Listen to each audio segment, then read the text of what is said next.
This is Kim. Quick schedule shift.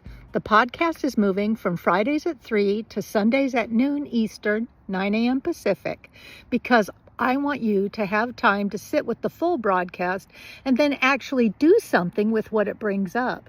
Because for me, this has never been about monetization, but it is all about having a safe place.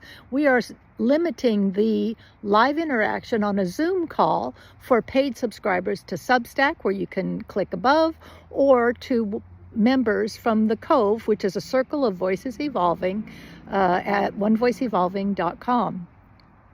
Either of those are the same as our podcast, Raw, Real, and Relatable. And the Cove is real women in the real world in real time, evolving. So if that's you and you feel it, then we'll see you on Sundays. In the meantime, my team has asked me to answer some interview questions, and I'm really good on this side of the camera, not so good on the receiving end. So I wrote them down on a piece of paper, and I'm going to try and answer a couple of them here. So where was I really when this started forming? I really was 4 years old when this started forming. I was born for this. I was born to tell the secrets, the family secrets, the school secrets, the church secrets, and I have always been able to tell when people were hiding something. And I have a curious mind and an investigative spirit and pattern recognition. So I can pretty much always see what's beneath the surface and what they're trying to hide. And the more they try to hide, the less they like me. And the more obvious whatever the core issue is becomes. So what finally stopped working for me was living the script of the good girl. Be still, be quiet, and don't make waves. Don't be too much. Just right, not enough. And I was taught, children, right, my age group, to be seen and not heard. And I did a lot of things to keep quiet in my lifetime up until I was about 40. Things like eating too much, or watching TV, or distracting, or shopping, or just staying busy, workaholic busy, to keep from feeling anything that I'd have to express. But silence doesn't keep us safe. It burns in your throat for after a while, begging to come out. And so somewhere in midlife, I started to say the things out loud that I saw and that I felt and that I knew. And the more I did that, the freer I became. But I did learn that it made people around me pretty uncomfortable. And sometimes the thing you don't see coming when you start using your voice is sometimes long-standing relationships change or vacate. And I've always said, when you get well, the people in your life either get well or they go find somebody else to be sick with, because that's the only way that you can let that go and move on and have the life of your dreams. What was I tired of pretending was fine? Looking away when people were being mistreated, not noticing what I noticed, pretending I didn't see it, pretending it wasn't my problem, like I didn't know it, like it wasn't my family, it wasn't my neighborhood. I got tired of masking up. I got tired of suiting up and showing up and never being fully invited into the rooms, only to the extent that I supported the structure, the hierarchy, the patriarchy. If it ended in ism or archy, I probably had to talk about it, put the elephant on the table at some point, and that's what I did. What did my body know before I was ready to admit it? Oh, it knew where all the skeletons were buried. All the ones of my generations, all the ones of my family, all the ones of my bullying, being bullied, all the ones of society telling me how to look, how to sound, how to be, all the tone policing, all of it sat in my body, and my body at that point was about almost 100 pounds more than the body that I'm living in now. And that was the bulk of my life.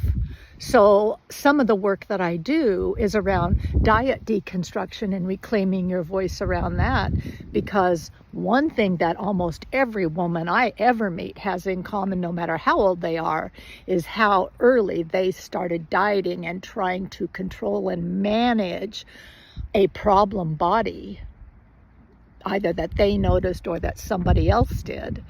And if we had the energy that we invested, or the money, or the time that we invested in diet culture, think what we could have done with our lives.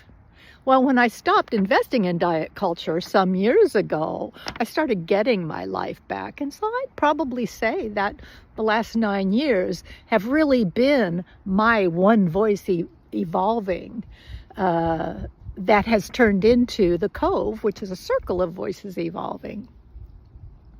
The only way out is through. That you can't distract away from it. If your body is sending you signals, if your intuition knows what it knows, your best bet is to slow down, not speed up. Don't run away. Sit with it, embrace it, welcome it, and see what it's trying to show you. Because if you don't, it'll just keep running around and coming right back to the same place again at a different time in your life, so you can deal with it then. Next question. What is the Cove to me in real life? In real life, it is a safe place. It is a place where I show up however I show up.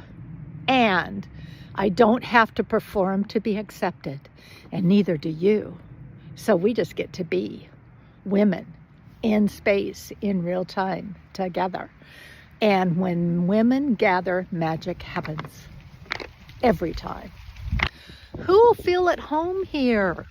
Capable women who are tired of carrying so much alone, who are tired of being the strong ones, who are tired of making sure everybody else's needs are met before theirs are, or so much or so long that they don't even know what theirs are anymore, who feel guilty for needing or wanting anything, or for not being satisfied with what they have. Women who are done shrinking, masking, and performing, just trying to earn their right to exist, when in fact, we don't have to fight for it. It's ours. We don't have to bargain for it. We don't have to pay for it. We can just be.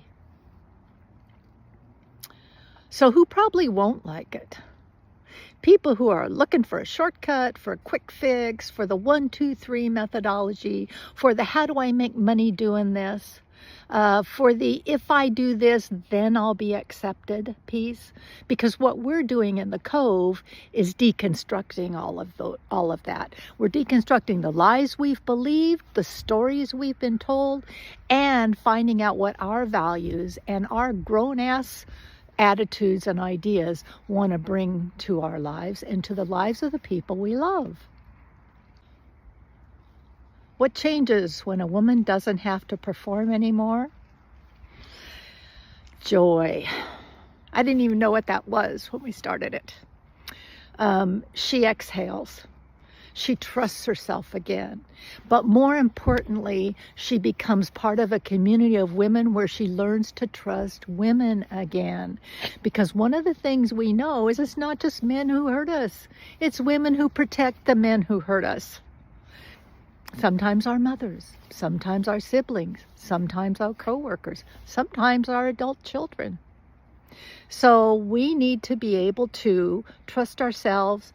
The shame starts to loosen when we heal with other women in community. You can't do this alone. Isolation is not your friend.